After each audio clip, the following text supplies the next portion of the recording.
Oh, this is cool. Yeah. So, hey, good. How are you?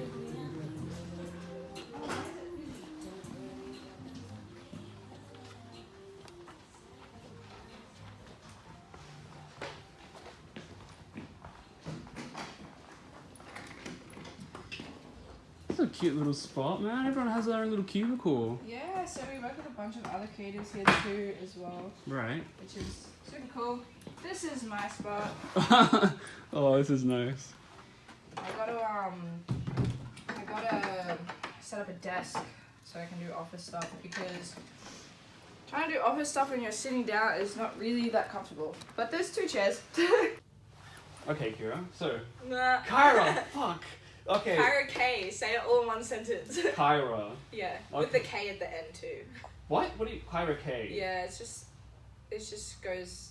Well, I mean, like, usually with intros, I go with like, oh, we're here today with Kyra K, because people just associate that with my Instagram. Yeah. Okay. Well, we're here with Kyra K. Well, first of all, tell us your name, and pretty much what you're gonna say is, hey, I'm Kyra K. Yeah. You're watching Under the Chart with Swait. Okay. Mhm. Hey, I'm Kyra K. You're watching Under the Chart with Swait today. Yeah. Okay. Well, Kyra, I'd like to learn first. What is it you do? So I run a collective called Kyra Collective where we host events. Some of our future events will be hosted at a KX Social and Oxford Art Gallery at the moment. I'm also an artist, as you can see. So I have an art studio here at Pluto Blue Studios in St. Peter's. Been here for like a month now. That's pretty much it. And I'm a manager as well for an artist called Driz. Oh shit, that's cool. Yeah. Tell me about that. So he's up and coming. He's 15. He's from Campbelltown. We've got some tracks that are planning to be released very soon, but can't tell you all of my industry secrets. Yeah, no. So I gotta leave it at that until they get released. But you can check out my socials for them when they are. Okay. Can you tell us a bit about your background and what got you interested in this? So I used to live on the Gold Coast. We don't really have very much of a music scene up there. So moving down to Sydney, I was really exposed to the scene. One of the first people that I was mates with while I was here, when I first moved here, was Husky actually, and he introduced me to quite a few people. Mm. And then I met Deshawn at Bodega and the whole Bodega community, and they're really lovely as well. And then yeah, I kind of just expanded from there. I met like all the other niche genres of musicians that there are out there. That's a great way to start, especially with someone as prolific as Husky. Yeah, so I was originally a tattooist, Yeah. and the way I messaged him was, I think I just said, can I tattoo you? Like, that was it. And he was just like, okay. And then I was like, oh, by the way, I just moved down to Sydney. And he was like, okay. And like, that was it. What did you do to him? Like, I didn't actually end up tattooing him. We just ended up kicking back and like hanging out. I met a lot of his mates. He's got a really good producer as well, Colored Noise, too. So I met them. And yeah, a few other people in the group, I suppose. that's cool. Yeah. That's really cool. What inspired you to pursue something like this?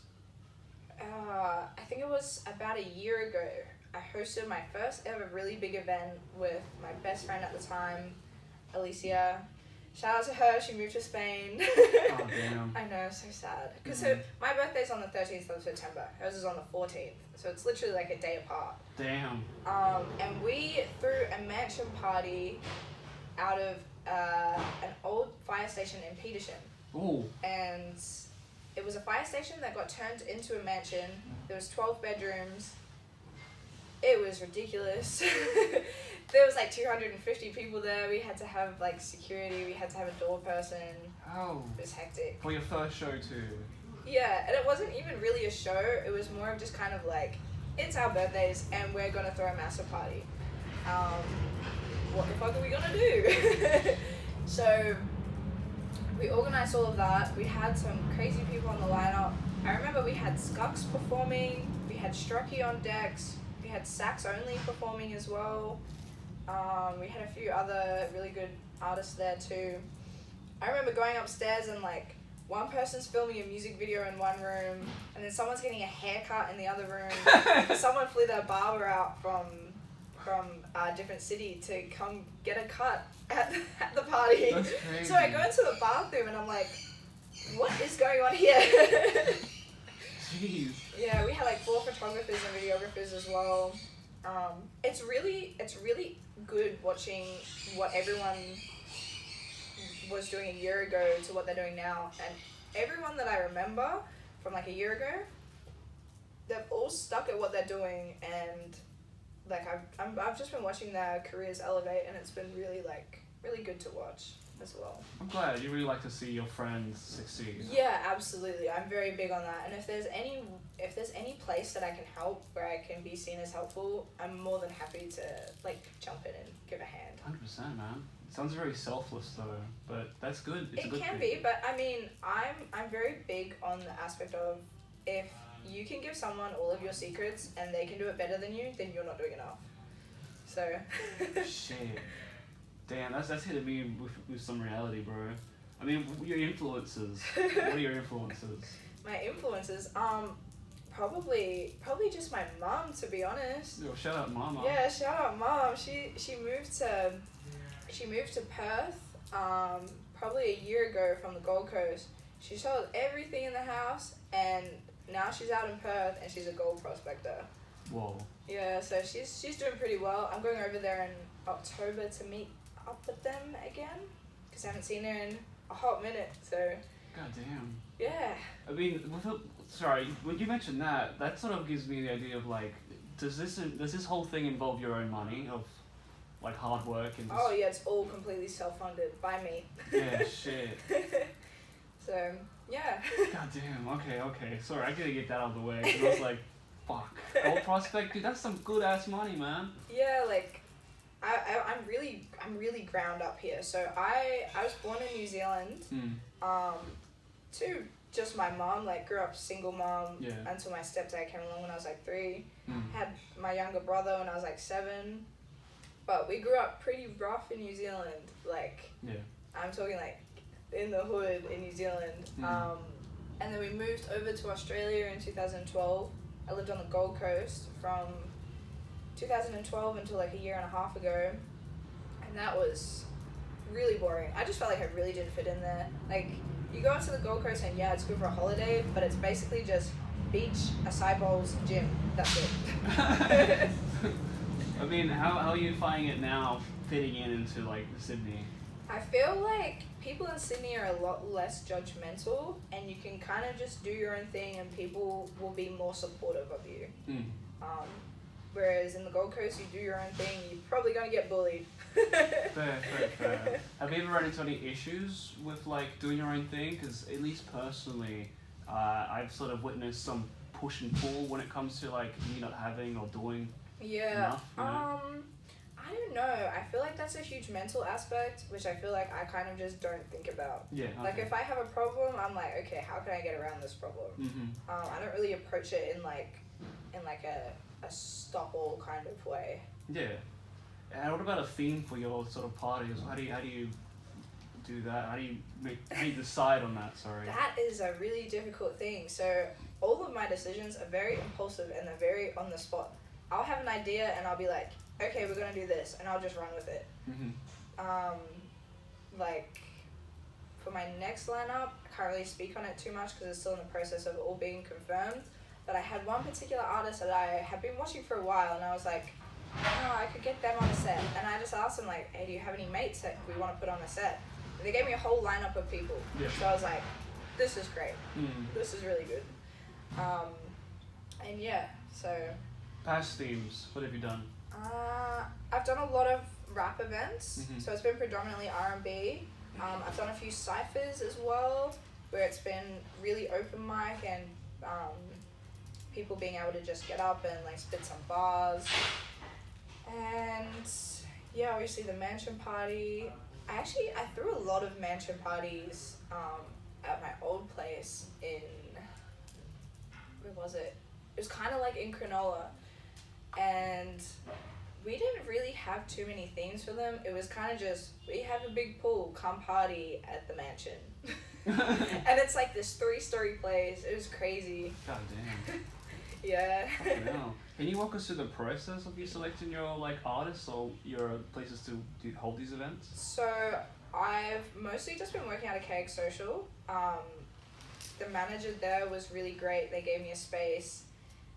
The way that I got through to that space was because I was doing a little bit of help out work with Chris Clemenza and I'm the Future. Well, they were here. They're from America. Chris is from Brisbane, actually. I mean, not Chris. Cut that part out. I'm the Future is from Brisbane. When he was first in Sydney, I was helping out with like a decent amount of studio sessions, and just being present there as well is really important. So that's how I met them. And they hosted an event at KX Social, and they basically just put in a really good word for me. And I went there, and one of the like manager people came up to me and was like, "Hey, are you Kyra?" And I was like, "Yeah, I am. Why?" I was like, "Why am I being called by my name?" And they were like, "Oh, well, we've heard some really good things about you. Do you want to like put on events here?" And I was like, "Okay." Whoa. Pretty much. And I hadn't really done events at anywhere that was like licensed or like proper before too. So it was kind of just been like a long road of figuring it out myself. Yeah. And taking initiative and deciding like, okay, what is good to do, what's not good to do, that kind of stuff. So yeah. That's cool, bro. No, big ups for actually getting that opportunity, because it's like good things come. Yeah.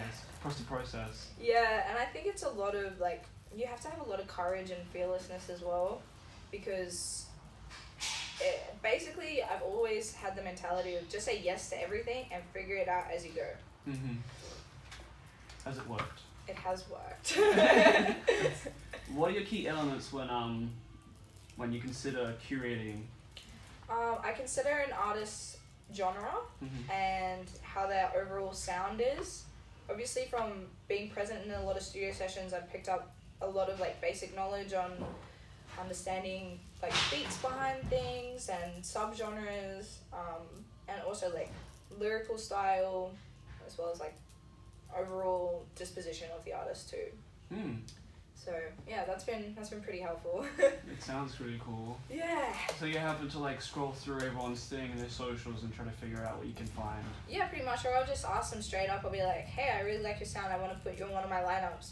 What tracks do you have that you can send me so I can kind of gauge what your audience is, what your audience likes?" And then I'll put that into consideration with what my audience from like just the people that I know and like people that show up to my events, what they like, and also like what the other artists' audience like. So it's kind of basically just like putting together a curated Spotify playlist for people that they can listen to live. I like that. That's actually really cool.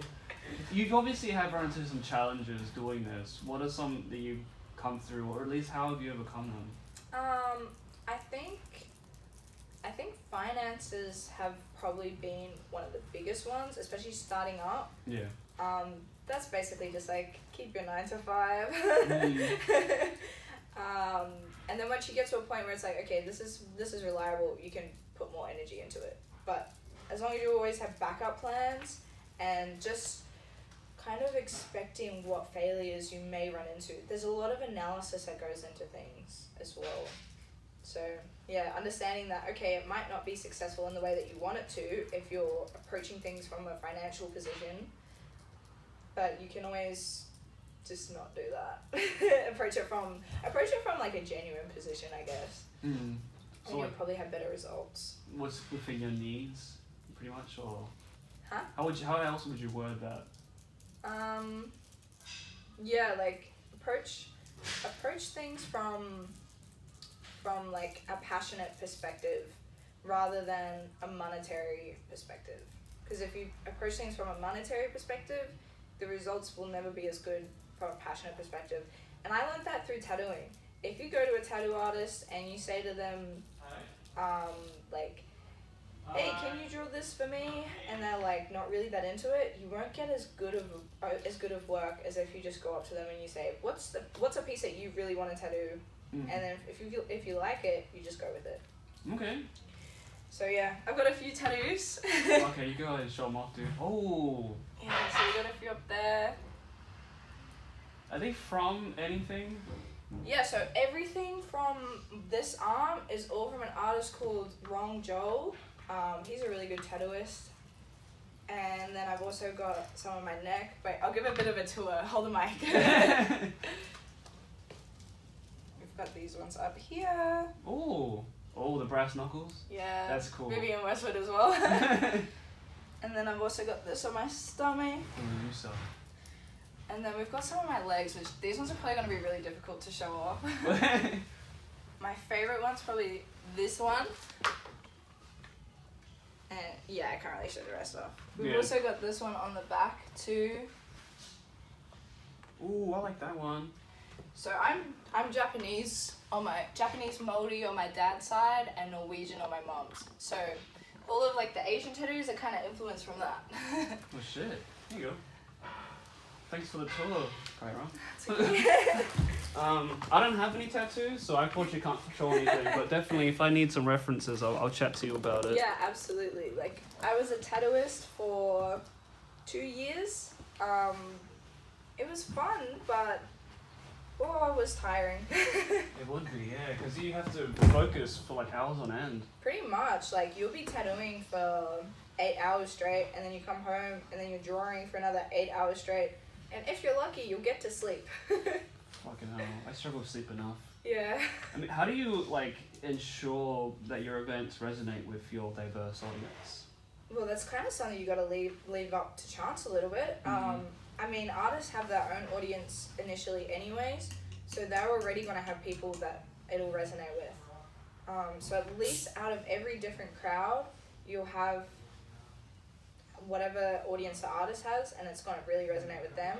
And then they might also be able to find some other artists that they like on the lineup too, since I kind of like to put the same genre in and push that. I like that. Okay. Strategies, well, promotions. How do you do that? I like to use the networking advantage. Obviously from, like I did photography for a while, and through that I knew a lot of people that already were promoting events that I became good friends with. So I get them to help out with promoting my events.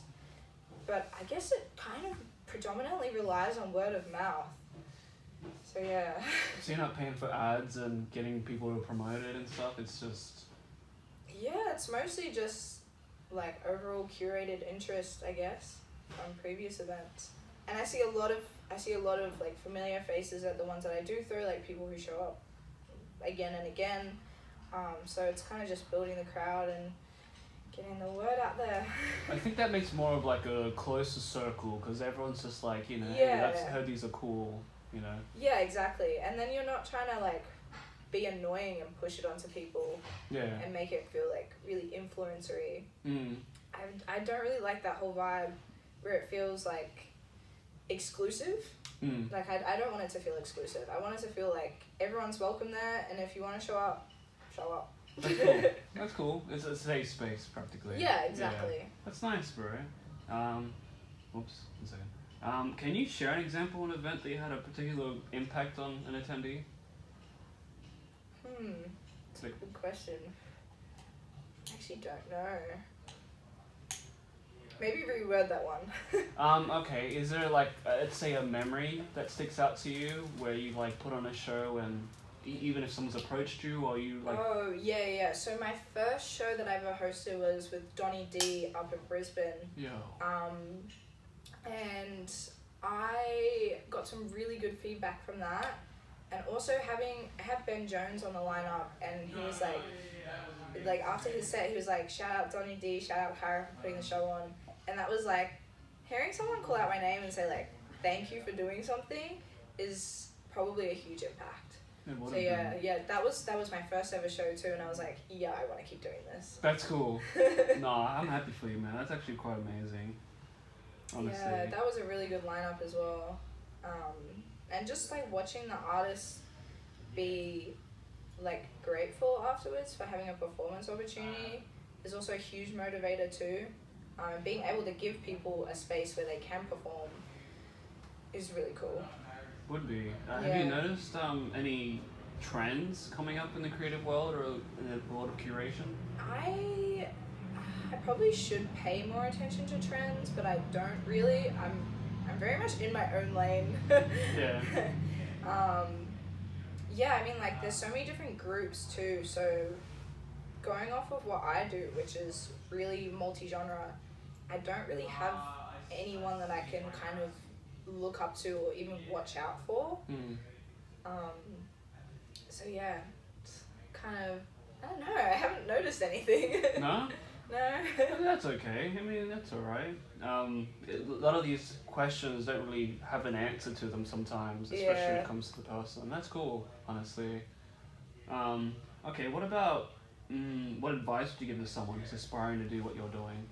I think just keeping at it is the most important thing, and continuously trying to push yourself and doing things, even just taking risks. Honestly, risk taking is a very big factor in starting up working for yourself, and you do have to take a lot of risks, and sometimes you're gonna feel anxious, but like, just push through it. It'll either have the result you want or it won't, and if it doesn't, then you gotta figure out, okay, what's next? And it's a lot of like strategy, thought process too, so that helps. Damn, you gotta have a lot of resilience with that then, eh? Absolutely. There will be a lot of setbacks that you find, like you'll find that people won't reply to you, or sometimes it's really difficult getting a particular artist you want on, but you just gotta go like, okay, well that's fine, who else is there? So yeah. Keep going, I like that, just bro. keep going. I dig that. What about the most rewarding part for you doing this? Really watching the outcome, being able to be there on the night and being like, okay, this is all running smoothly, I can relax. And then like having messages come in afterwards where I've had an audience that have been like, yo, like, when's the next show on, or thank you so much for putting this on, and that's probably the most rewarding part, is really just seeing like a community impact. That's incredible, man. Yeah. I mean, okay, obviously feelings, they come and go, you can go up and down, Yeah. and how do you stay inspired or even continue to grow your creativity? When I'm feeling like really blank, I kind of just turn to painting. Like, I'll just come here and paint. A lot of my work is really abstract too, so there's not a heap of thoughts that go into it. I like to mix a lot of musical influences with my work, so I'll be like painting and listening to music. Like this piece over here, for example, I painted that while listening to Tame Impala, which you can probably tell by how it looks. That's groovy. Remember, I have 2 iPhones. Oh yeah. Oh, shit. What about the inspiration for this one? What was going through that one? This one's called Lonerism, actually, and it was kind of just like feeling a little bit messy, and I was like, I just kind of want to be like alone, because I'm a very self-sufficient person, so I don't really rely on anyone too much. But yeah, that's why there's a lot of black in it. That's cool. That's cool.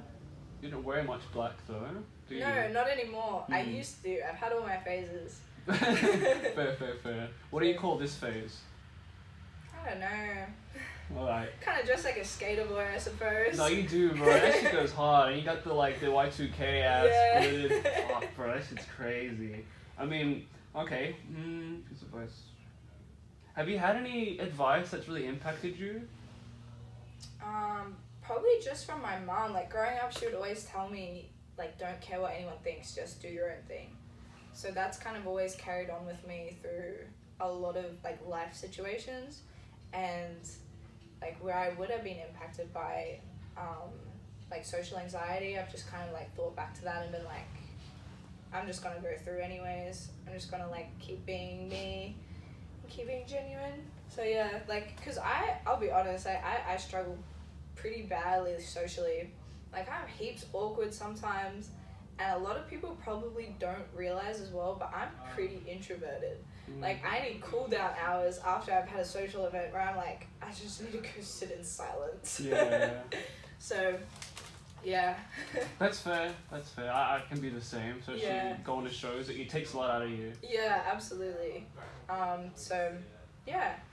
True. Do you have a project that's like take you the longest, or do they all like have the same sort of period? They all kind of have the same sort of period. Majority of my events take around either a month to 2 weeks to organize all of the lineup, organize all of like the ticketing process and venues and getting things sorted out. So that's what I've found so far. The thing that probably takes me longest is honestly the paintings I have to do sometimes. Yeah. That one up there took ages. I probably finished that in like a few months. But that's because it's oil as well, and oil's really tricky to work with. Yeah, that's triggering my trichophobia. You know what that is? Yeah. That shit, yeah, no.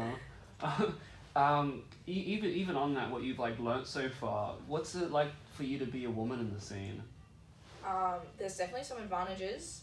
So I found that it's really easy to talk to like male artists, and I guess that's also from an approachability standpoint. Like being a female in the industry, you come across as a lot more approachable than being a male in the industry, because there's a lot of egotism that's just removed completely. However, I do really struggle to find female artists. I want to do a lot more collaboration with female artists too, so that's something I gotta work on. That's fair. Is there a collab that's like your dream?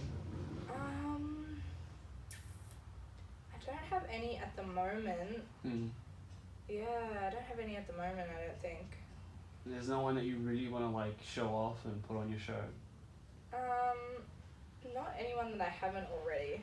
Dude, to be able to say that is actually fucking cool, man. Honestly. Nah, but there's always more people to discover. Yeah. And obviously, like working with people that are higher up, it does get increasingly more difficult because there's more budgets that are involved too. So that's something I also have to take into consideration. Yeah. You mentioned before that this is also your thing you do full time, so you don't have to manage a 9 to 5 with this, do you? No, my schedule's really flexible. I do find myself fucking up my sleep schedule a lot. Yeah. Just from staying up late, so. Because you get fixated on this, huh? I'm guessing. Yeah, pretty much. That's fair, bro. It's a passion, man. I get fixated on my editing or anything else that comes up. I tried to get into editing when I was doing photography, and it's just not for me. I don't have the patience for it. I'm a very impatient person, but I think that really helps with what I'm doing. Yeah. Because I decide, like, I don't really want to have to wait for this. I'm just going to do it now. So I do. That's fair. Do you have any accomplishments you see yourself, like, achieving? I think my biggest accomplishment will probably be with this next event. So we've got 2 stages going on at KX Social. It's going to be huge. I haven't really seen too many multi-stage events out of Sydney recently, if at all this year, but also I've kind of just been focusing on my own thing, so I guess that takes away from it a bit. But yeah, having an event where we've got double stages running at the same time is going to be massive. So, yeah. Damn, Kyra, and lastly, if you want to give any shout-outs before we head off, like, go ahead. Oh, there's so many. There's so many I could name. Shout out to the artist I'm managing, Driz. He'll be taking off very soon. I don't know who else. There's 1,000. But there's so many people I know in the industry I could shout out to. Yeah. Like, yeah. Well, take your time if there's someone you want to shout out. Yeah. I guess just shout out to my mom, really. Hell yeah. Shout out to my psycho ex who made me run away from Queensland, actually. Do I leave this in? Fucking hell. Yo, shit. Fuck, man. Shout out to the toxic ex, bro. Fuck. Honestly, shout out to using spite as motivation. Fuck. Narcissism to the max, man. It really is sometimes. Fuck. I use a lot of spite with a lot of things, but that's honestly just like shout out to the haters, I suppose. Yes, the biggest one, bro. Yeah, shout out to anyone who like ever doubts you. Yeah. All that kind of stuff. Because if I didn't have people who doubted me, I probably wouldn't be doing things as much as I am. 100%. Yeah. Yeah, I'm a very critical person like that. Well, yo. And if someone says that I can't do something, I probably would like to prove them wrong. 100%. Well, this is on the chart with Sway. We got Kyra in the mix. We out.